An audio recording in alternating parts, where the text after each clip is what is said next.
Pergi kerja, ada kad. Aku guna access card macam ni lah untuk masuk keluar pintu. Simple gila kan?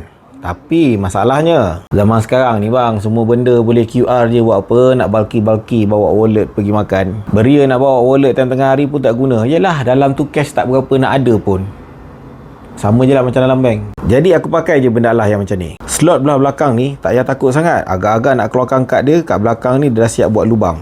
Gesek dah terkeluar kad. Lepas tu bila ditutup, nampak kemas. Korang tengok tekstur dia. Woi, menarik perhatian aku lah. Kita boleh lekatkan je. Magnet dia ni boleh tahan tau geng. Bukan senang nak tercabut. Tak cukup dengan tu, ada juga faedah lain. Jadi sekarang dah boleh dah. Kod kau nak main dirikan dia secara handsome pun dapat. Tak pun selambalah kita buat macam ni. Nak tengok movie secara melintang macam ni pun dapat. Sekarang ni bila pergi lunch, aku bawa handphone je, bayar apa semua, guna ni je. Masalah kad nak bawa time lunch dah settle.